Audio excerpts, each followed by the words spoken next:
Mind set என்ன பெரிய mind set, மானங்கிட்ட mind set அப்படின்னு நகைச்சுவை நடிகள் தமிழ் சினிமாவில் பேசுகிற ஒரு வசனத்தை கேட்டிருப்பீங்க. அது எவ்வளோ ஒன்று தெரியுங்களா?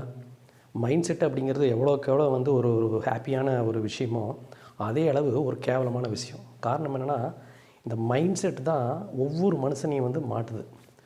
இன்றைக்கி ஒரு மைண்ட் செட்டு, நாளைக்கு ஒரு மைண்ட் செட்டு, அப்புறம் பார்த்திங்கன்னா அவன் பார்த்திங்கன்னா அவர் ஒரு ஒரு ஒரு ஒரு மூடு, இந்த டைமில் ஒரு மூடில் இருப்பான், அடுத்த டைமில் ஒரு மூடில் இருப்பான் அப்படின்னு நமக்கே தெரியாது. நம்மளை ஒருத்தன் கெஸ் பண்ணி வச்சுருப்பான். அதுக்கு காரணம் நம்ம அவங்ககிட்ட சில வெளிப்படுத்துகிற சில ஃபீலிங்ஸ் தான்.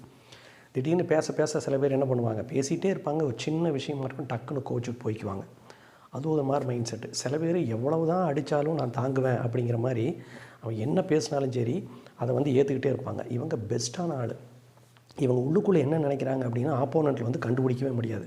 எல்லாத்தையும் வாங்கி வாங்கி தோளில் போட்டே இருப்பாங்க.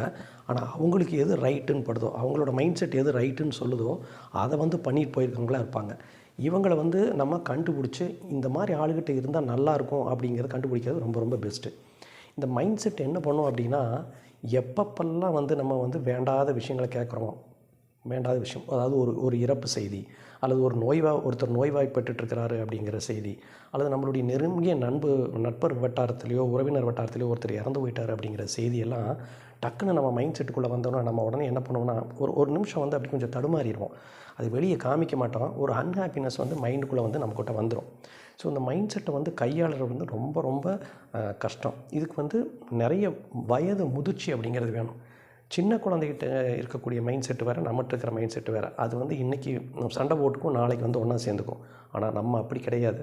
ஸோ இந்த மைண்ட் செட்டை சரியான முறையில் கையாளலை அப்படின்னா மற்றவங்க சொல்கிற மாதிரி நம்ம மேன் ஆஃப் மூட்ஸ் ஆகிடுவோம். எப்போ என்ன மாதிரி அவன் இருப்பான்னே தெரியாது, திடீர்னு நாய் மாதிரி நம்ம மேலே விழுந்துருவான் அப்படிங்கிற மாதிரி ஒரு பேரை எடுத்துட்டோம் அப்படின்னம்னாலே நம்மக்கிட்ட ஒரு டிஸ்டன்ஸ் கீப் பண்ண ஆரம்பிச்சிருவாங்க. ஸோ நட்பு வட்டாரமும் நம்மகிட்ட கூட இருக்கிற சர்க்கிளும் என்றைக்குமே நல்லது. காரணம், நமக்கு தெரியாத புரியாத சில அறிவுகளை நமக்கு சுற்றியில் இருக்கக்கூடிய நல்ல சர்க்கிளும் கெட்ட சர்க்கிளும் நம்மளுடைய நட்பு வட்டாரம் தான் கொடுத்துட்ருக்க போகுது.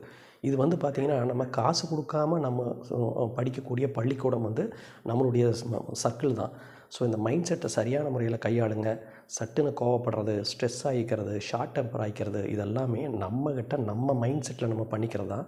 நம்ம அதை ட்ரெயின் பண்ணி அந்த மைண்ட் செட்டை கரெக்டாக கொண்டு போயிட்டோம் அப்படின்னம்னா நம்மளோட வாழ்க்கை சிறப்பாக இருக்கும், மகிழ்ச்சியாக இருக்கும்.